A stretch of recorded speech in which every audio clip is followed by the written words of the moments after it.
बहनों की लालची भाभी। करिश्मा, रेशमा और मनीषा 3 बहनें हैं। उनका एक भाई भी है, मयंक। मयंक अपनी बहनों को बहुत प्यार करता है, लेकिन मयंक की पत्नी सविता इस मामले में मयंक से बिल्कुल ही अलग है।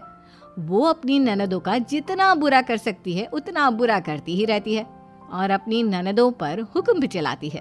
करिश्मा, करिश्मा, तुमने अभी तक नाश्ता नहीं बनाया? तुम्हारे भैया को ऑफिस जाने में देर हो रही है। हाँ भाभी, बस अभी बनाती हूँ। करिश्मा, तुम ये ढीलापन छोड़ दो। कल को पराये घर जाना है। वहाँ अगर तुम इस तरह से काम करोगी तो लोग क्या कहेंगे कि माँ ने और भाभी ने कुछ सिखाया नहीं। और तुम्हारी दोनों बहनें कहाँ हैं? अब रेशमा मार्केट गई है और मनीषा सो रही है। क्या? सुबह के 8 बज रहे हैं और ये महारानी अभी भी सो रही है? ये कहते हुए सविता अपनी सास दुर्गा देवी के पास जाती है। माँ जी, देख रही हो अपनी बेटियों के तौर तरीके? क्या हुआ बहू, सुबह सुबह क्या कर दिया मेरी बेटियों ने? अरे एक तो अभी अभी उठकर किचन में गई है, दूसरी सुबह सुबह बाहर चली गई और तीसरी अभी तक सो रही है। क्या करूं मैं इन तीनों का? मैं तो परेशान हो गई हूँ। जा जाकर उठा उसे और रेशमा से मैं बात करती हूँ। सविता सीधा मनीषा के कमरे में जाती है और उससे कहती है, महारानी जल्दी उठो, सूरज सर पर आ गया है।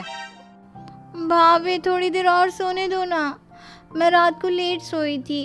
वो क्या ना, यूनिट टेस्ट चल रहे हैं। शराफत से उठती है या नहीं, या फिर पानी की भरी बाल्टी डालूं तेरे ऊपर? नहीं नहीं भाभी, मुझे बिस्तर में नहीं लाना, उठती हूँ मैं। मनीषा जल्दी से उठकर बाथरूम में चली जाती है। सभी आराम से बैठकर नाश्ता कर रहे होते कि तभी रेशमा बाजार से हाथ में सामान लिए आ जाती है। रेशमा को देखते ही सविता उस पर बरस पड़ती है। लो, आ गई महारानी। ऐसा भी क्या सामान लाना था जो सुबह आंख मलते ही बाजार की तरफ रवाना हो गई? भाभी, कल आप ही तो चीख रही थी कि घर का सारा सामान मुझे ही लाना पड़ता है, घर में किसी को भी किसी काम से कोई लेना देना नहीं है। अब मैं बाजार जाकर सामान ले आई तो आपको इस बात से भी तकलीफ हो रही है? देख रही हो माँ जी, अपनी बेटी की जुबान कैंची से भी तेज चलती है। और मयंक, आप तो कुछ कहेंगे नहीं अपनी लाडली बहन को। रेशमा, अपनी भाभी से ऐसे बात नहीं करते। चलो माफी मांगो। भैया, मैं क्यों माफी मांगू? आप भाभी से बोलिए ना कि हम पर कम हुक्म चलाया करे। हम इस घर की बेटियां हैं और आपकी पत्नी की ननद है, नौकरानी नहीं। लो कर लो बात। इनकी भलाई के लिए कुछ भी बोलो तो इन्हें बुरा लग जाता है। इस घर में यही इज्जत है मेरी। देख लो माँ जी, आपकी बेटी किस लहजे में मुझसे बात कर रही है। सविता वहां से चली जाती है। मयंक को बहुत गुस्सा आता है, वो भी वहां से चला जाता है। फिर करिश्मा रेशमा को समझाती है, रेशमा, तुम्हें भाभी से माफी मांग लेनी चाहिए थी ना। लेकिन दीदी, मैंने कुछ किया ही नहीं, तो मैं माफी क्यों मांगू? हाँ करिश्मा दीदी, रेशमा दीदी जैसे ही घर में आई भाभी ही उन पर चिल्ला रही थी। हाँ, मैं मानती हूँ कि गलती भाभी की थी। मैं तो इसलिए बोल रही हूँ कि भाभी ने माँ को तो पूरी तरह अपने वश में कर लिया है। वो हमारी बात सुनती ही नहीं। मयंक भैया हमारे लिए हमेशा खड़े रहते हैं, इसलिए उनकी बात का मान तो तुम्हें रखना चाहिए था ना। कोई फायदा नहीं दीदी, कुछ दिनों की बात और है, भाभी उन्हें भी हमारे खिलाफ भड़का देंगी। फिर वो भी माँ की तरह हमारी किसी बात का विश्वास नहीं करेंगे। इसी तरह सविता अपनी तीनों ननदों को किसी न किसी बात पर परेशान करती रहती थी। एक दिन मयंक अपनी तीनों बहनों के लिए गिफ्ट लाया। करिश्मा, ये तुम्हारे लिए हार का सेट। रेशमा, तुम्हारे लिए सुंदर सी ड्रेस। और मनीषा, तुम्हें किताबें पसंद है ना, तुम्हारे लिए किताबें लाया हूँ। थैंक यू भैया। थैंक यू भैया। थैंक यू भैया। करिश्मा, तुम्हारा नेकलेस कितना सुंदर है, ये भैया कहाँ से ले आए होंगे? मैंने भैया को 3 दिन पहले फोन पर ये डिजाइन दिखाया था और आज भैया ये ले आए। सविता तो अपनी ननदों के गिफ्ट्स देखकर जल गई और करिश्मा का नेकलेस तो उसे भी बहुत पसंद आया था। अपनी बहनों के लिए कितना अच्छा नेकलेस लेकर आए हैं, मुझे कभी कोई गिफ्ट नहीं दिया।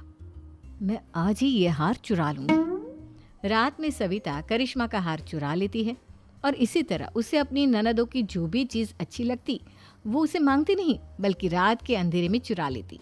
इसी तरह दिन बीतते गए और सविता ने मयंक के दिल में भी उसकी बहनों के लिए नफरत पैदा कर दी। एक दिन मयंक ने करिश्मा और रेशमा के लिए रिश्ता देखा और ये बात उसने घर में सबको बताई। माँ, करिश्मा और रेशमा के लिए बहुत अच्छा रिश्ता आया है, वो लोग कल इन्हें देखने आ रहे हैं। आप और सविता मिलकर सारी तैयारी कर लेना। ये सुनकर करिश्मा और रेशमा खुश हो जाती हैं, लेकिन सविता सोचती है, अगर इन दोनों बहनों की शादी हो गई तो घर और बाहर का काम कौन करेगा? मनीषा तो एक नंबर की कामचोर है, उससे तो किसी बात की उम्मीद लगाना ही बेकार है। मुझे इस शादी को रोकना होगा। अगले दिन सभी लड़के वालों के स्वागत की तैयारी करने में लगे होते हैं। तभी मयंक अपनी बहनों से आकर कहता है, तैयार हो गई तुम दोनों? देखो दोनों लड़के बहुत अच्छे हैं, मैं कोई कसर नहीं छोड़ना चाहता, इसलिए तुम उनके सामने अच्छे से बिहेव करना और अपनी भाभी से लड़ने मत लग जाना। करिश्मा, तुम वो नेकलेस पहन लो ना जो मैं तुम्हारे लिए लाया था।